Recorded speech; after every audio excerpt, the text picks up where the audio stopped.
my people? What's up, my good friends? This is Rongo Online TV. Welcome so much. If you're new here, remember to subscribe. This is your boy Peter Mwangangi. Here we believe in God, we believe in whatever we do, and we believe in ourselves. All right. So the reason tunafanya hii video leo, it's because I want us to discuss the kind of businesses that you can do in rural areas. Pale Mushada, you can do some business there and still get rich there. All right. There are so many people who are doing well in the rural areas now, wanafanya poa sana, and they are making good money out of their businesses. So that's why we are here discussing 15 business ideas that we're going to that you can start in the rural areas and do much better. No, what I always believe that what is the best is the progress. If you're doing something, if you are making progress, you are growing, that it doesn't matter the other things.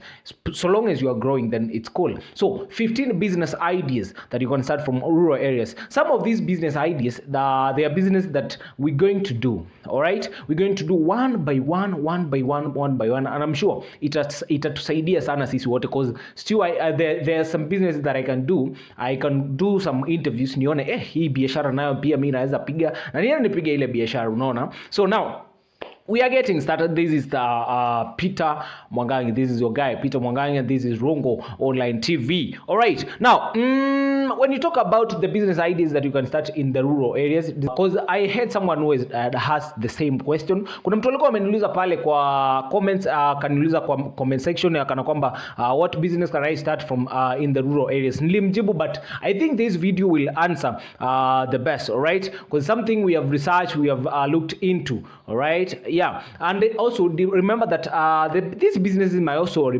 matter where you come from, because there are some businesses that you can start somewhere where they don't fit in. So it depends where you come from.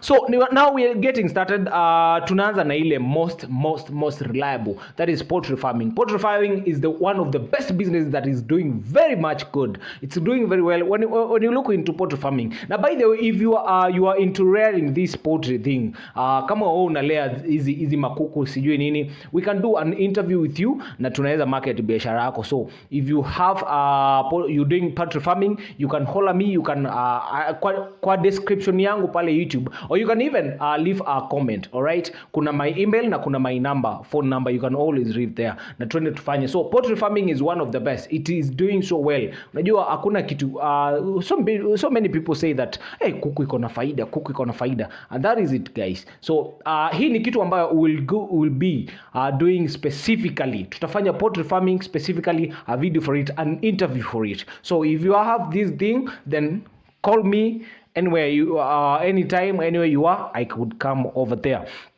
That's business idea number one, poultry farming. Poultry farming can be doing so well in the rural areas. When you go to the next, we go to Flamil. Ni watu wa Kisumu ama ni wapi wanapenda ugali jamani? Ama ni Kisumu ama ni wapi? Okay, yeah, poultry farming. When we talk about Flamil ile inaitwa posho meal. Unaweza sema posho meal. Sasa kuna zingine ambazo zinatengeneza grade 1, zinatengeneza hivyo. So Flamil can do good in the rural areas.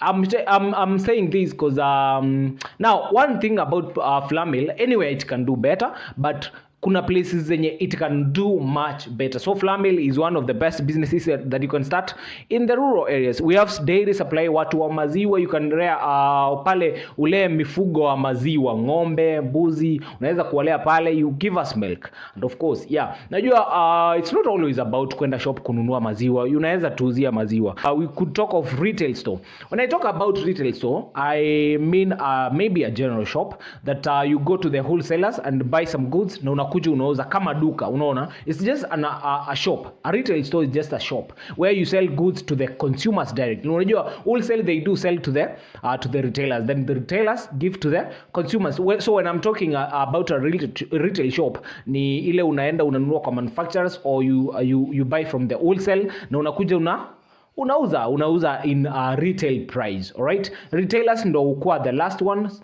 to the consumers.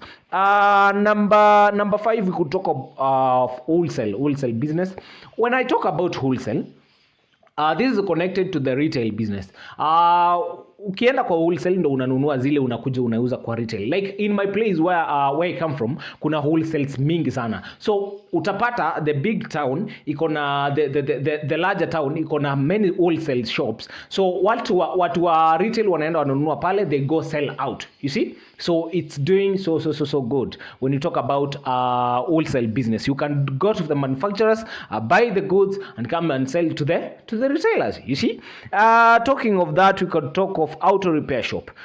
Kama wewe ni fundi pale, kama wewe ni una repair, it doesn't matter what you repair, ni wewe tu mwenye unajichagulia chenye una repair. Kuna watu wa kurepair motorbike, kuna watu wa kurepair magari, kuna watu wa kurepair radios and TVs, vitu kama zile. Alright, watu sahi, it's not the olden days where there were no electricity in rural areas. Sahi kila mahali kuna electricity. We talk about fishing si lazima ukue aside the lake, si lazima ukue kwa lake ndo you do this business. Fishing, you can also create your own fish pod. Nimeona watu wengi sana they have done fish pod, wanaweka ile karatasi. I think I need to do this kind of an interview. This is some of the business that we're going to do, personal interviews that we're going to learn them time with time. Okay, we talk about organic produce, we talk zile manua za shambani, vitu kama zile, because unajua in Mushadha, shags in the village, in rural areas is where we have a lot of farming going on. So if you plant this, if you have to sell these organic products, like you sell the manure, the fertilizers,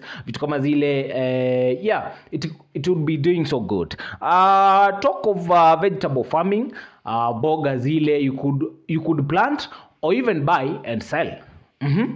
Yeah, that's reasonable. So kuna pia zile zinakuja Nairobi, si zote ambazo zimepandwa pale Nairobi. So it's a business idea. Talking of butchery business everywhere hakuna mahali watu wanapanda nyama, watu wananunua nyama. You go and you go and slaughter your cows and goats and give to the people. Butchery business, we talk about animal rearing. Kuna watu wanafanya kwetu, when we talk about animal rearing, there are people who sell like this way. Kama this town, okay, in rural areas there is always where the soko is. Every each day. On Monday you go here, on Tuesday you go here. That's where you go for soko. All right. So when I'm talking about animal rearing, you could go one of the soko, unaenda unanunua, maybe you go and buy a cow that costs let's say 30,000, and on the next soko or a next soko but one, you go and sell it at a profit of 2,000. That's not a loss, that's a profit, and you're doing good. That's business. Firewood, selling firewood, unajua pale okay, when I remember where I studied, zile kuni zilikuwa zinaletwa pale, sio zote zilikuwa zinatoka pale shule. They are not coming from that school always. Kuna zingine zenye they were ordered from outside. All right, that we call a tender. Someone comes and collects the tender to supply us the firewood, and you see, like you supply through the institutions. Kizungu sio yangu, leave it. Okay, you supply to the institutions, and you're doing good. We talk about fertilizer and pesticides and those farming products, farming equipment and so on. As I mentioned, a lot of farming takes place in the rural areas, and if a lot of farming takes place there, that means the farming equipments are needed there. The fertilizers, the organic products and the pesticides are really needed there. That's what we call how do you call it? I don't know, a pharmacy, something of that sort. We talk about a salon. Watu lazima wakawa rembo every and each town. When you open a salon, okay, the charges here in the rural areas are not the same as the how people charge in the city. You can't be charging the same way unacharge pale CBD Nairobi ndo unacharge mtu wako maybe huko mashinani. I don't know mashinani kwenu ni wapi. But now salon business, watu lazima wakawe warembo everywhere. Unajua the benefit that you can have in rural areas, if that's your place, maybe the house is cheap if you are renting, or if you are living at home, that the expenses are cheap. All right, so that's what I'm trying to say. And we have transport services offer transport services just around your place, or even you can decide to do long distancing. So those were 15 business ideas for rural areas.